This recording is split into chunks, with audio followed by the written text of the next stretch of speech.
Bonjour à toutes et à tous, bienvenue sur Misscom. Est-ce que, comme Nathalie qui m'a posé la question, vous faites partie de ces gens qui cherchent à minimiser leur impact marketing? C'est ce que je vous propose d'aborder cette semaine dans la thématique communication et minimalisme, est-ce possible? Mais tout d'abord, pour ceux qui me découvriraient, salut à tous et à toutes. Je suis Claire Négrier, aka Misscom. Depuis 2018, on se retrouve en vidéo chaque semaine pour une thématique hebdomadaire qui j'espère couvre toutes vos questions. Sinon, n'hésitez pas d'ailleurs à réagir en commentaire ou à me les poser sur claire@misscom.fr. Et puis, on rentre d'ailleurs un petit peu plus en détail ensuite dans le Marketing Lab que vous pouvez aussi rejoindre via les liens que vous avez en dessous. Donc cette semaine, on aborde la notion de minimalisme par rapport à la communication. Et je vous propose qu'on démarre le sujet tout de suite par rapport à ça. Alors déjà, le premier point, j'ai envie de dire, définissons minimaliste. Qu'est-ce qu'une communication minimaliste, justement, c'est ce que m'a amené la question de Nathalie. Je me suis du coup posé la question, qu'est-ce que pourrait être une communication minimaliste? C'est peut-être selon vous, mais je vous invite encore une fois à répondre à la question. Pour vous, qu'est-ce que c'est que la communication minimaliste? Pour moi, du coup, et j'ai orienté bien évidemment cette vidéo sur mes perceptions, c'est le fait probablement d'en faire le moins possible, le moins dépensier, en étant le moins dépensier, que ce soit en termes financiers, en termes d'énergie, en termes d'action, et avoir cette notion d'efficacité, parce que on peut faire le moins possible de communication, mais il faut pouvoir le faire de manière efficace pour que ça rapporte. En tout cas, c'est les idées qui me sont venues, c'est sur ces deux plans-là par rapport à la question de Nathalie. Et c'est justement ce sur quoi je me suis repositionnée en septembre 2022. J'en avais marre de voir tous ces gens qui s'épuisent, notamment sur les réseaux sociaux, à faire des choses qui ne leur apportent strictement rien. Et donc, mon credo, c'est vraiment de vous amener et de vous aider, de vous accompagner, que ce soit sur la prise de conscience via les vidéos ou ensemble, que ce soit sur mes programmes ou sur mes accompagnements individuels, à communiquer de manière unique, éthique, authentique, surtout efficace pour attirer les clients que vous voulez vraiment. Et donc justement, comment est-ce qu'on fait ça? C'est ce qu'on vient de voir, c'est ce qu'on va voir tout de suite. Alors, déjà, le premier point, c'est communication minimaliste. J'ai dit, attention, on ne peut pas ne pas communiquer. Ça, pour moi, c'est vraiment le premier point à voir ensemble. Si vous ne communiquez pas, vous êtes invisible et donc inexistant. La communication, elle a différents niveaux. Ça va être celui où on va se présenter aux gens qu'on rencontre. Ça, c'est ce qui se fait de manière, on va dire, assez humaine, assez facile, et dont est le principe du networking. Mais ça peut être sur des proches, ça peut être sur des moins proches, des gens qu'on va rencontrer dans nos cercles amicaux, familiaux, etc., qui vont effectivement nous amener à parler de notre entreprise, à parler de ce qu'on fait. Ensuite, il y a aussi cette notion de communication à proprement parler, avec les outils, d'accord ? Site web, réseaux sociaux, plaquettes, cartes de visite, etc. Voilà, on a toute une panoplie. Donc pour moi, travailler sur une communication minimaliste, ça va être, là encore, d'avoir une notion d'importance. Donc, une fois qu'on a compris que de toute façon, si on communique jamais, si on ne communique pas, on est invisible et donc inexistant, je viens un petit peu, on va dire, vous rassurer en vous disant que, et ça je le dis souvent à mes clientes, il n'y a jamais aucune obligation en communication, si ce n'est les bases stratégiques de ça. Les bases stratégiques, je vous les redonne, pourtant je les aborde assez souvent sur Misscom, c'est 3 piliers et une action. 3 piliers, objectif, cible, message. On détermine des objectifs, on identifie la cible la plus précise possible et on détermine un message qui va effectivement répondre à notre objectif auprès de la cible que l'on vise, pour ensuite sélectionner les différentes actions de communication et donc support de communication qui vont répondre à ces 3 piliers. Donc, vos actions sélectionnées stratégiquement vont diffuser votre message auprès de la cible identifiée pour répondre à l'objectif que vous lui avez donné. Et cet objectif, je vous le rappelle, n'est jamais de vendre, mais bien des objectifs de communication dont vous retrouverez la vidéo associée, parce que j'en ai déjà parlé plein de fois sur Misscom, dans la description de la vidéo du jour. Donc ça, c'est la base stratégique, et celle-ci, elle est inéluctable pour espérer communiquer, encore une fois, en tant qu'entreprise, de la manière la plus simple possible, et forcément la plus efficace. L'idée, c'est pas de multiplier les actions, c'est de faire les bonnes actions au bon moment pour que ça marche. Donc une fois que la stratégie et l'aspect stratégique est effectivement identifié et qu'on a compris qu'il n'y a aucune obligation en communication, finalement, une fois que la base stratégique elle est identifiée, mise en place, la seule notion qui va vraiment impacter votre entreprise, c'est la notion de temps. D'accord ? En décembre 2022, j'ai retiré 3 de mes clientes des réseaux sociaux, par exemple, parce que ce n'était pas efficace, parce qu'elles s'épuisaient à faire des choses qui n'apportaient jamais rien à leur entreprise. Donc il faut, encore une fois, toujours sélectionner de manière consciente et efficace ces actions de communication pour être sûr d'avoir une communication minimaliste, celle qui va être le minimum requis pour avoir le max d'efficacité.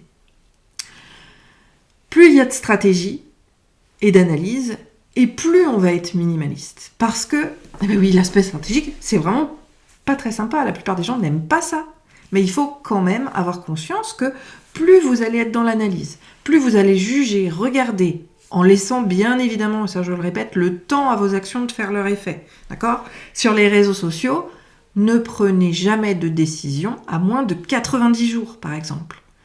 Soyez constant, rigoureux, spécifique pendant au moins 90 jours. Sur n'importe quelle des plateformes, c'est à peu près ça, c'est 3 mois.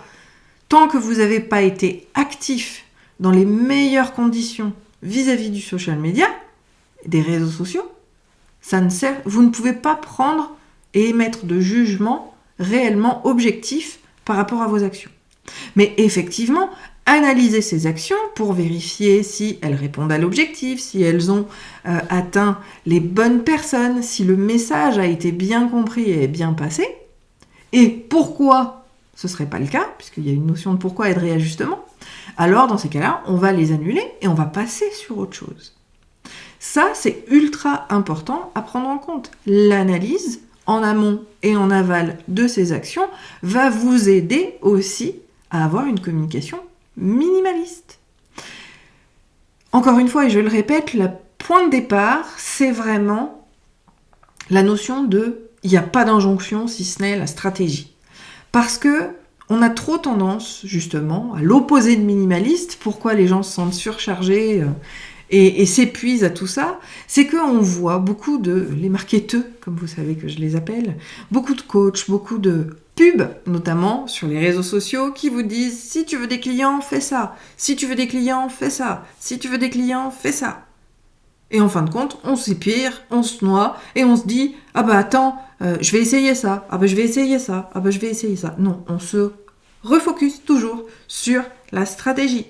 Qu'est-ce que j'ai listé ? Quels sont mes objectifs, ma cible, mon message et quelles sont les actions que j'ai listées ? Et c'est seulement sur ces actions-là que vous devez travailler principalement. C'est une façon d'être minimaliste, justement, c'est d'arriver à couper, quelque part, les filtres de tous ceux qui vous stimulent, d'accord, dans le but de vous vendre, justement, leurs produits, leurs services, en vous jurant que c'est ce qui vous fera réussir. Non, c'est faux. Basez-vous sur la stratégie, et vous aurez déjà un plan qui devrait, à lui seul, vous obtenir une communication minimaliste.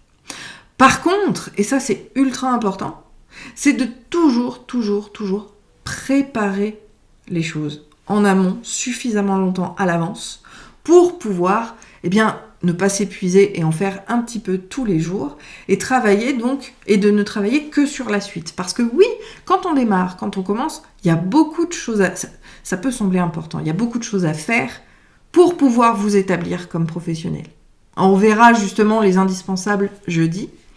Mais oui, il y aura beaucoup plus d'actions qui seront à mener, à faire de base au démarrage, que ce qu'il n'y aura par la suite. Dans le sens de l'entretien, dans le sens de lancement, dans le sens de création de liens. Vous pouvez prendre tous les objectifs que vous voudrez. Si les bases, le départ, c'est le principe de mon pack Start Me Up qui vous apporte justement le contenu spécifique à un bon démarrage pour votre communication et pour votre entreprise. Ça va vous permettre ensuite de ne faire que cette notion d'entretien et d'animation qui, elle, doit rentrer dans le flow. D'accord ? Donc, préparez toujours en amont tout ce qui est vraiment indispensable à votre communication. Et il faut, en fait, c'est le comprendre et l'intégrer. Il y a beaucoup de travail à faire au début, mais normalement, une fois que ça c'est en place, après le reste, c'est de l'entretien, entre guillemets, qui va, oui, vous apporter des actions, mais qui se reflète sur cette notion de minimaliste.